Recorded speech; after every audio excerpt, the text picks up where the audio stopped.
들어갈 때 주 앞에서 망함이니이다. 주께서 나의 의와 전사를 변호하셨으며 보좌의 기사 의롭게 심판하셨나이다.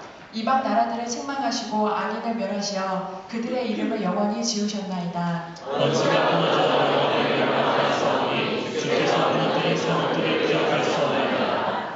이방 나라들은 자기가 한 웅덩이에 빠짐이며 자기가 흠린 그들의 자기 발에 멸하였도다.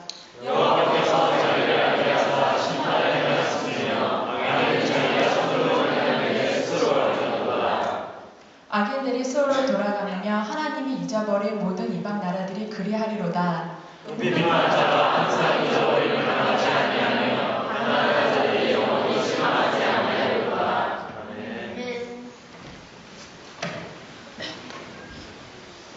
자, 오늘은 악인을 스스로 대적하지 말라라는 제목을 가지고 말씀을 나누겠습니다. 여러분, 크리스천들이 덕이 안 되고 우리가 예수를 전해도 우리가 예수를 믿고 싶은 마음이 안 드는 가장 큰 이유 중에 하나는 우리가 사람들을 함부로 얘기하고 악인을 대적하고 싸우는 그런 모습 때문일 겁니다. 그래서 오늘 그거에 대한 걸 살펴보겠는데, 아까 우리 손홍주 성도님께서 간증한 내용도 있지만 신약이 뭐고 구약이 뭐지, 말라기가 어디 있는지, 창세기 어디 있는지조차도 모르는 사람들이 있다면 오늘 도전을 좀 받아야 될 것 같습니다. 이제 막 부임한 아주 초년 전도사님이 계셨습니다. 그 전도사님이 주일학교 한 아이를 붙잡고 물었습니다. 여리고성을 누가 무너뜨렸니? 하고 물어봤어요. 여리고성 정도는 전부 다 아는 겁니다. 그렇죠? 여리고성 모르는 사람들만 손 들어보세요. 거의 없잖아요. 그러자 이 아이가 갑자기 울먹이면서 대답을 합니다. 이 아이가 좀 말씀을 많이 부렸던 애예요. 울먹이면서 얘기하는 것이 제가 안 그랬어요. 정말이에요. 하고 자기가 안 그랬다고 또 뭔가 혼이 날까 얘기를 하는 거예요. 놀란 전도사님이 이 아이 담임을 찾아가서 묻습니다. 아니, 아이를 어떻게 알아듣길래 이 아이가 이 여리고성도 이런 대답을 합니까? 그러자 선생님이 하는 말이 더 과관입니다. 그 아이가 원래 착한 아이입니다. 그러니까 잘 달래면 자기가 그랬다고 고백할 거예요. 그렇게 얘기하더래요. 정말 기가 막힌 전도사가 어느 날 교육부장을 찾아갔습니다. 교육부장님한테 가서 장로님에 가서 묻습니다. 장로님, 어떻게 교사들이 이런 기본적인 지식도 모르고 있습니까? 그러니까 아이들이 이 모양 아닙니까? 그 말을 들은 장로님이 난감한 표정을 지으며 이렇게 말합니다. 죄송합니다. 여리고성을 복구하는데 얼마가 드는지 모르겠지만 예산서를 청구하며 사인해드리겠습니다. 이게 우습게 한 얘기 같긴 하지만 실상 1대1 하다 보면 모태신앙인데 교회를 10몇 년 다니고 20년 다녔는데도 불구하고 이런 웃지 못할 일들이 이렇게 벌어지는 경우가 너무나 많습니다. 교회를 다니면서도 말씀을 사모하는 마음이라든지 말씀을 이해하려는 마음이 없기 때문에 생긴 어처구니 없는 일. 예수를 믿고 구원받는 건 맞지만 여러분, 우리가 능력 있게 말씀을 전하기 위해서, 내가 하나님의 자녀로서 능력 있게 살아가기 위해서, 또 전도하기 위해서, 이단에 빠지지 않기 위해서 우리가 매일 붙잡아야 될 것이 바로 예수님의 말씀입니다. 여러분 어떻습니까? 말씀을 듣고 읽을 때마다 그 말씀이 하나님의 말씀인가, 정말 이렇게 내게 주신 말씀인가, 그런 생각으로 고민하면서 순종하고 있습니까? 아니면 그냥 오늘 주일이니까 말씀 충분히 듣고 또 월요일부터는 여러분 삶을 그냥 살아가지 않습니까? 선포되어지고 기록되어진 모든 말씀은 빼거나 더할 수 없는 하나님의 말씀입니다. 그러니까 듣고 깨닫고 회개해서 순종하는 데까지 나아가는 것이 하나님의 자녀된 여러분과 제가 해야 할 일들입니다. 오래전에 한번 얘기 드린 그런 말씀인데, 그 2006년 초에 교통사고로 초등학교 다니는 외아기를 잃은 그 조원일 씨라는 분이 계십니다. 그분의 이야기가 국민일보에 실렸었는데 12살짜리 외아들이 교통사고를 당했어요. 1월 13일 난 12시경 아파트 상가 앞에서 추운 겨울인데 인라인 스케이팅을 탔다고 합니다. 그러다 당시에 23살 이모 씨가 몰던 승합차에 치여서 병원으로 옮겨졌으나 몇 번 수술한 끝에 숨을 거두고 말았습니다.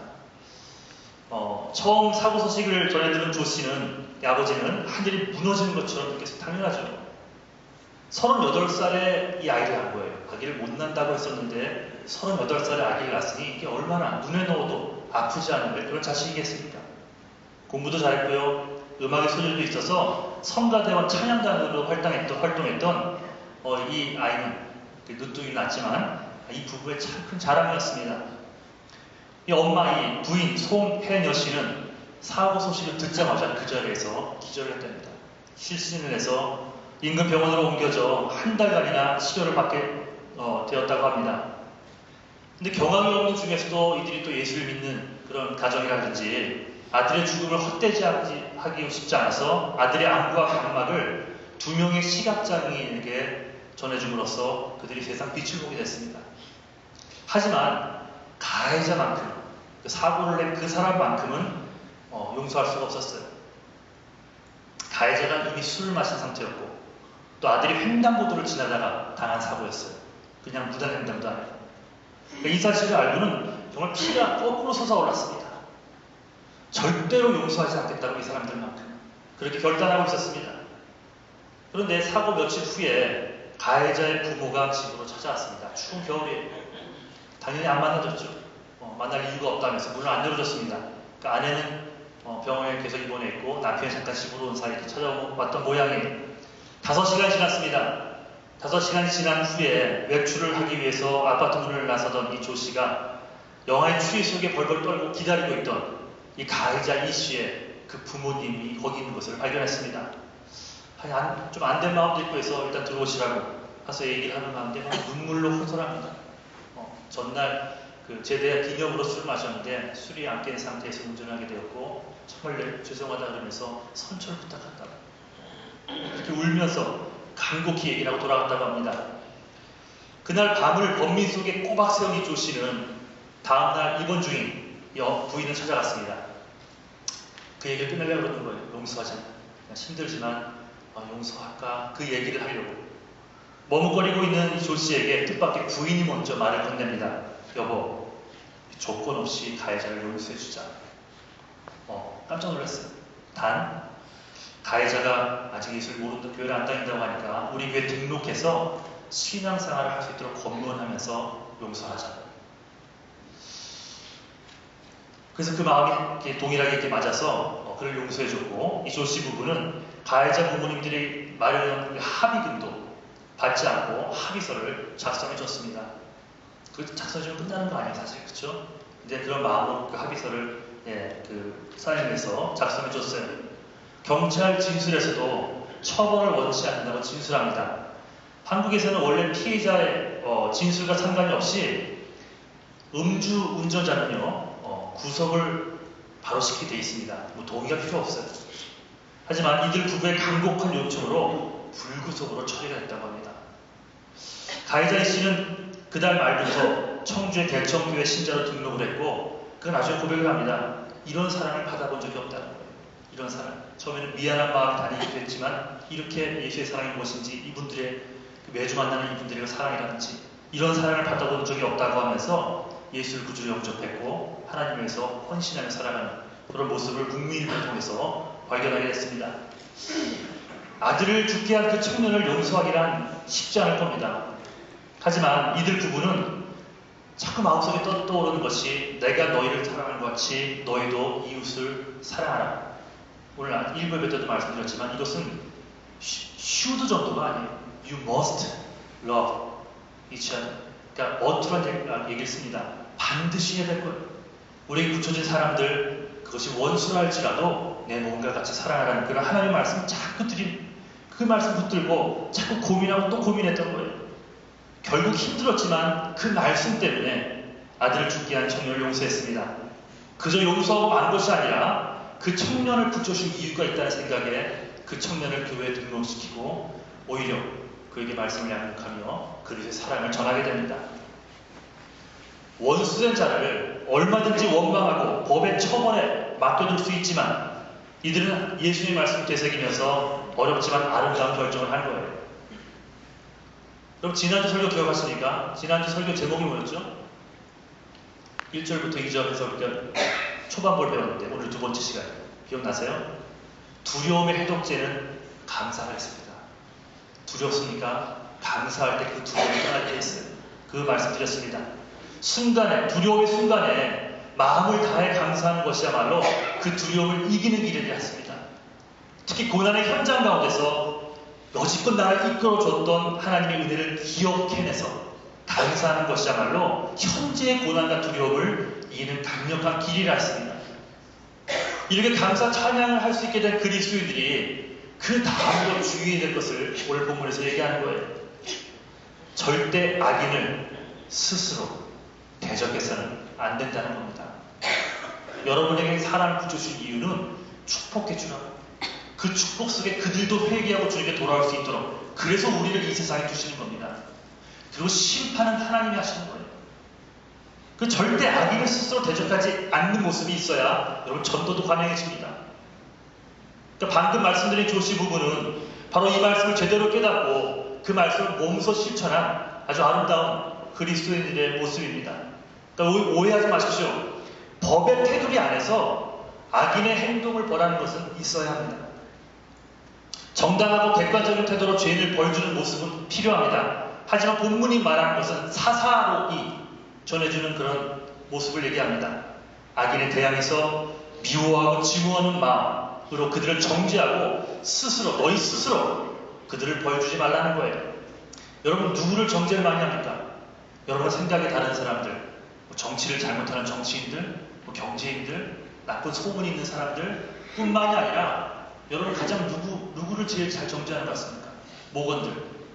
목원들끼리 모여서 아마 목자들 정죄받을걸요. 우리 목자 너무 뚱뚱해, 우리 목자 너무 못생겨, 이런 말들 그런 거라든지, 또 더 가깝게는 가족입니다.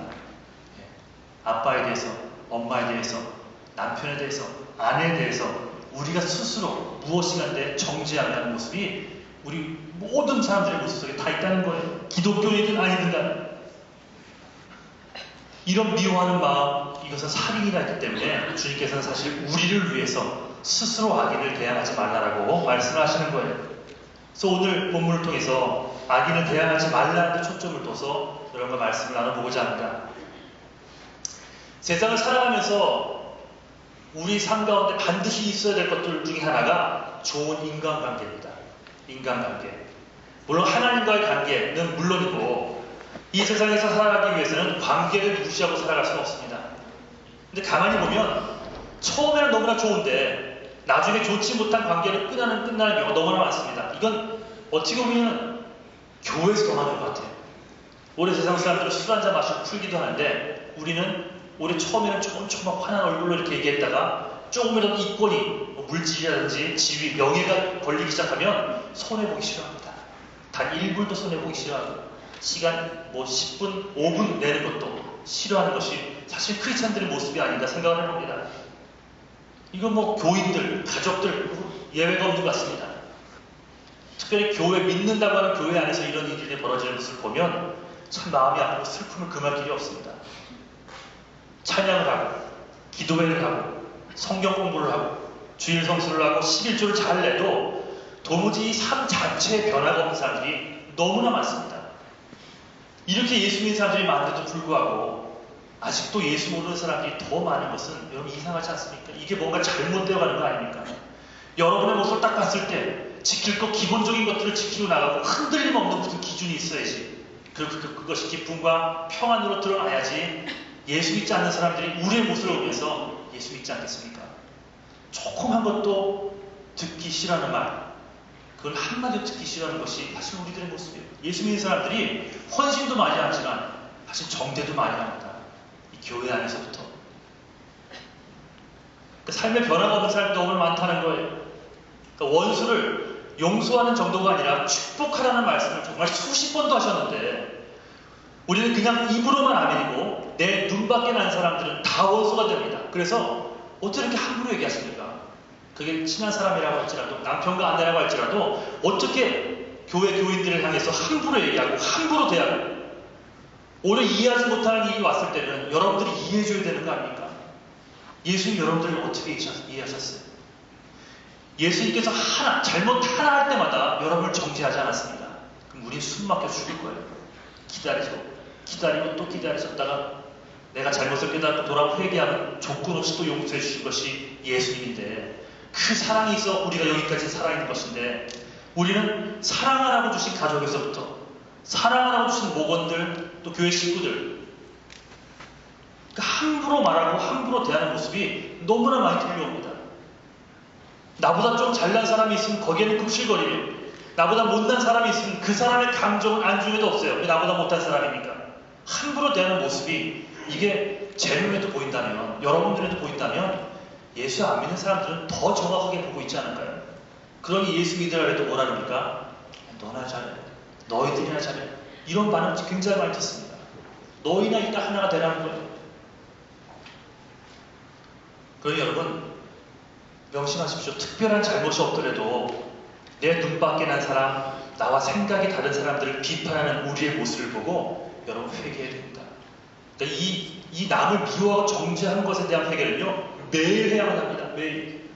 철저히 회개해야 됩니다. 적어도 하나님을 사랑하고 이 땅에서 하나님께 쓰임받기를 원하는 사람들이라면 매일같이 남을 정죄하고 대적했던 우리의 죄를 철저히 고백할 수 있고 회개할 수 있는 여러분 되시기를 주님의 간절히 축원합니다. 아멘. 네, 정말 여러분 매일같이 회개를 해야 돼요. 근데 성경은 한 걸음 더 나갑니다. 때로는 우리가 목소리를 높여도 될 만한 사람도 있잖아요. 지금 제가 방금까지 얘기한 것은 나랑 생각이 다르고 내 눈밖에 난 사람들 얘기한 거라면, 때로는 우리가 목소리를 높이고 막 정죄도 될 만한 사람들, 악인들이죠, 악인들. 악인들에 대해서도 우리의 목소리를 높이지 말라고 하시고 있는 거예요. 스스로 정죄하지 말라는 것입니다. 나를 핍박하고 모함하는 자들, 정말 악인 중에서도 악인으로 행동하는 그런 자들을 보면서 우리 스스로 정죄하지 말라고 더불어 말씀하시는 거예요. 왜 그렇죠? 서두에 말했지만 정죄가 필요하다면 그것은 하나님이 하실 겁니다. 하나님이 하실 거예요. 우리가 정죄해보세요. 우리가 한번 보복해보세요. 그저 그냥 여기 멍든 정도로 끝나지만 하나님이 정죄하시고 하나님이 갚아주시면 그 사람은 끝나버립니다. 그러니까 우리가 해야 될 일은 그런 사람을 위해서도 축복해주고 기도해줄 필요가 있어요. 그들에게 심판이 필요합니까? 그건 하나님의 때에 따라서 하나님께서 칭의하실 것입니다. 그러니 우리에게는, 그러니까 우리의 뭐 뜻이 안 맞는 사람이든 아니면 세상적으로 손가락질 받는 그런 악인들 간에 절대로 스스로 대항하지 말라 하시는 것입니다. 다윗의 모습을 보세요. 자, 9절 한번 읽어볼까요? 3절 시작. 내 원수들이 물러갈 때에 주님 앞에서 넘어져 망합니다. 하나님이 우리 가운데 계신다면 이미 적들은 무너지거나 다름이 없습니다. 내가 어떤 어그러진 상황 속에 있을 때 나마저도 하나님 편에 서 있지 않는다는 그 문제가 되겠지만, 그 가운데 내가 하나님 앞에 서 있고 하나님이 나와 동행하신다면 이미 그들은 겉으로 보는 모습은 승승장구하는 것 같지만 그들은 이미 망한 거나 다름이 없다는 거예요. 하나님이 그들을 분명히 다루실 것이라는 믿음이 있었기에 다윗은 힘과 권력이 있었어요. 그들을 정죄할 권리가 있었지만 그는 스스로 원수를 갚으려 하지 않았던 겁니다. 여러분 생각해보세요. 여러분 앞에 더 높은 분이 있다면 여러분이 누구를 정죄하는 일을 함부로 할 수 있겠습니까? 그분이 할 거 아니에요. 그분이. 4절 읽어볼까요? 자, 4절 시작.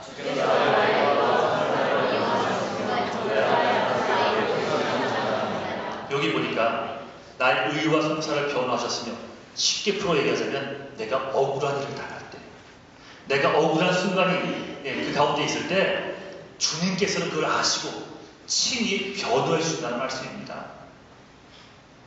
주변 사람들에게 억울한 오해를 받고 모함을 받을 때가 있어요. 특히 가족 중이나 아니면 믿는 자들 가운데서 또 그동안 좋은 관계를 맺고 지내는 사람들 사이에서 이런 일을 당하면 밤잠을 이루지 못하고 진짜 가슴이 찢어질 것 같습니다. 다른 사람도 아니면 믿었던 성도들이, 믿었던 목원들이, 더군다나 신앙생활을 아주 깊게 오랫동안 해온 사람들 가운데서 당하는 모함이나 오해는 정말 우리를 견디다 못해 쓰러지게 만듭니다. 다윗이 그랬어요. 다윗이 모든 것을 다 가진 다윗인데 그 다윗이 괴로웠던 것은 물질이나 명예나 권력 때문이 아니었어요. 신뢰했던 관계의 무너짐 때문이었습니다. 그 때문에 돈과 권력으로도 돌이킬 수 없는 진정한 관계의 상실 때문에 다윗은 밤잠을 이루지 못하며 이 고백을 하는 겁니다. 그러나 그 가운데서 다윗이 잊지 않고 있던 바로 진리가 있습니다.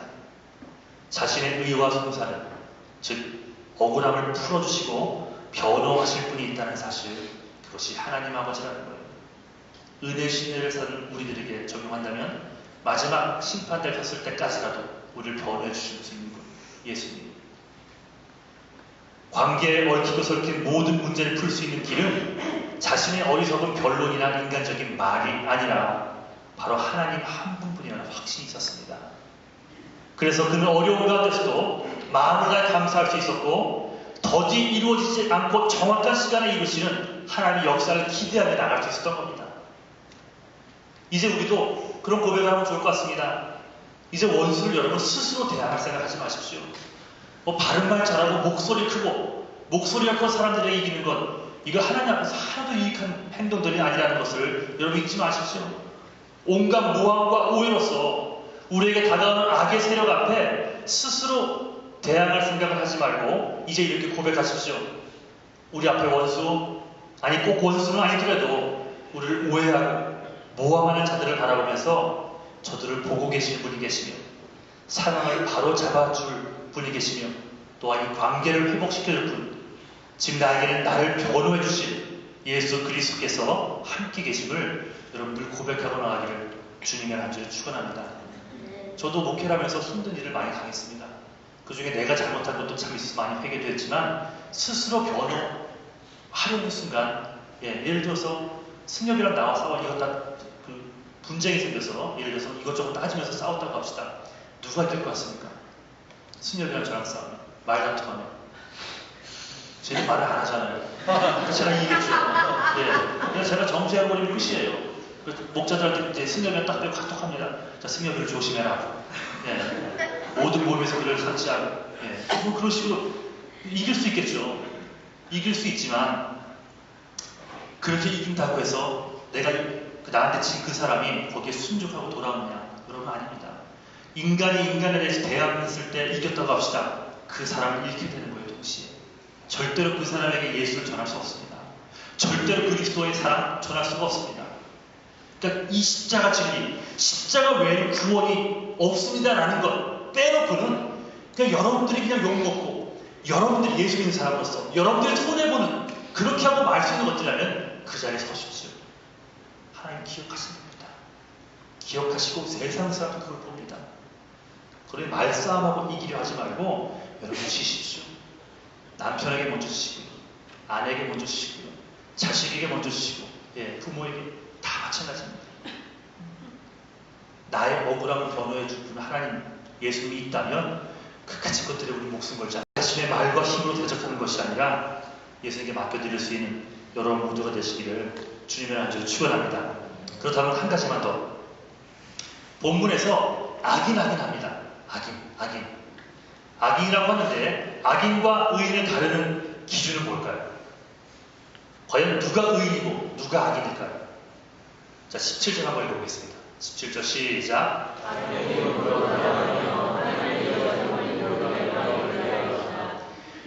즉 악인은 하나님을 잊어버린 자들입니다.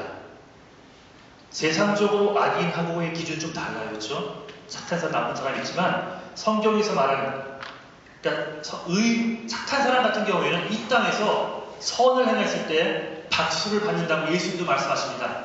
세상에 칭찬을 받을 거랍니다. 하지만 죽음 후에 천국 지옥으로 이끌 수 있을 만한 선에는 아무도 없다는 거예요. 그런 기준에서 말하는 악인과 죄인, 의인입니다. 악인은 하나님을 잊어버린 자들이에요. 그래서 잊어버리다는 샥함이라는 단어는 거역하다는 단어입니다. 순종하지 않는 자들. 하나님을 거역한다는 것은 다른 것이 아니라 하나님을 잃어버린 것 그 자체가, 다시 말씀드리면 하나님의 말씀을 잃어버린 것 자체가 하나님을 이미 거역하고 있는 것과 똑같습니다. 하나님의 사랑을 잊은 자, 예수 그리스도가 이 땅에 오셔서 우리를 위해 하신 일들을 잊어버리고 사는 자, 교회는 다니지만 그리스도가 누구 때문에 물과 피를 다 흘리셨는지를 잊고 살아가는 자, 주일성수도 하고 또 11조도 내지만 회개하며 진심으로 돌아왔을 때 그때마다 우리를 안아주시고 눈물 닦아주셨던 아버지의 사랑이 있었음을 잊어버린 자, 이렇게 하나님을 잊은, 또 예수님을 잊은, 또 내 안에 역사하시는 성령님을 잊은 자들은 이미 하나님을 거역한 것과 똑같다며 그것을 악인이라고 합니다. 그렇다면 반대말은 뭘까요? 있다. 이 반대말은 기억하다. 그리고 알다라는 겁니다. 의인의 모습을 회복해야 됩니다. 그래야지만 우리 앞에 놓인 악인들을 축복할 수 있어요. 바로 의인이 되는 첫 번째 길은 하나님의 사랑을 기억하는 자가 되어야 하고, 한 걸음 더 나아가 하나님을 매 순간 알아가는 자가 되어야 합니다. 그래서 호세아서에 북이스라엘이 망하는 원인을 정확히 얘기하죠. 왜 망했을까요? 1번 왕이 못나서, 2번 신하들이 작전을 잘못 짜서, 3번 전투력이 없어서, 4번 군사력이 약해서. 뭘까요? 5번. 5번이죠? 예, 5번. 너희가 하나님을 알지 못하기에, 나를 아는 지식이 없기에 망하는구나. 정확합니다. 우리는 능력의 부족으로 망하지 않습니다. 하나님을 아는 지식이 없어서, 하나님을 기억하는 자가 없어서 우리는 망하는 거예요. 주신 말씀을 통해 그분의 마음을 늘 기억하고 깨달아 그분이 원하시는 그 순종의 자리에 애씀으로써 하나님이 원하시는 그 의인의 모습을 회복하는 여러분 모두가 되시기를 주님의 안주로 축원합니다. 자, 18절 읽겠습니다. 시작.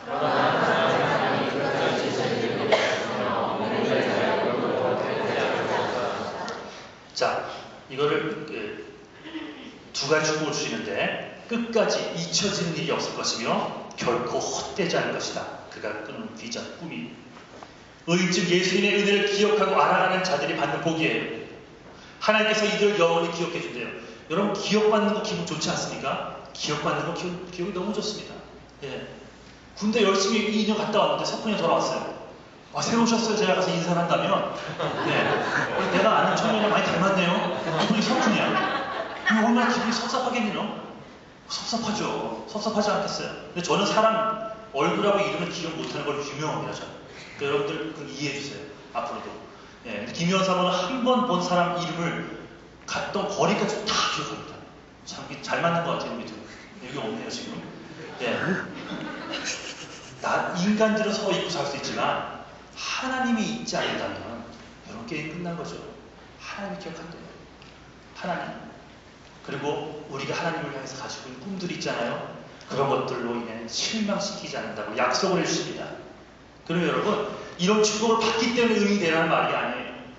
하나님 앞에서 의인의 모습을 회복하고 하나님의 말씀을 기억하며 알아가는 자가 되면 하나님께서는 지금 끝까지 잊지 않으시는 그런 복도 허락하시고 우리의 꿈도 채우셔서 세우시는 역사가 일어나고 결국 다시 처음으로 돌아와서 내 주변에 있는 악한 사람들, 내가 싫어하는 사람들, 나를 모해하고 힘들게 하는 사람조차도 그들마저도 사랑해 줄 수 있고 품어줄 수 있는 마음들이 생긴다는 말씀을 하는 것입니다.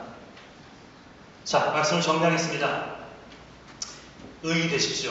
여기서 말하는 의인은 예수 믿고 난 다음에 의인 그거 말고 하나님 보시는 악인과 악인 큰 틀에서, 그러니 하나님의 은혜를 먼저 기억하는 자들, 여지껏 날 이끌고 오신 그 하나님의 은혜를 늘 기억하십시오.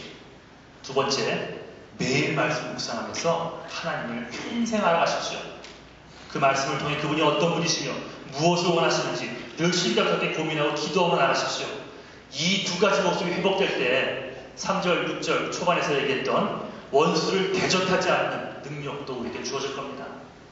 원수 갚는 것이 하나님께만 있음이 믿어질 것이고, 또한 내 억울함을 변호해 주실 예수님이 계심을 믿게 될 것이며, 더 나아가서 우리 원수를 위해 축복해주고 우리 내 기도를 통해 그 원수마저도 주님께로 돌아오게 되는 귀한 축복이 있을 줄 믿습니다. 그럼 여러분, 바른 말 잘하고 남 얘기 잘하는 크리스찬 되지 마시고, 그럴 바에 여러분 입에 지퍼를 놓고 다니십시오. 남의 딴 얘기 절대 하지 마십시오. 그게 힘들다는 거. 거기서 그치는 것이 아니라 더 나아가 여러분의 입술, 여러분의 모습을 통해 용서해주고 용납해주고 뭔가 이해해주는 그런 모습들이 넘쳐나 우리의 모습을 통해 예수 그리스도의 사랑까지 전해주는 귀한 축복이 여러분의 삶을 통해서 일어날 줄 믿습니다. 기도하시겠습니다.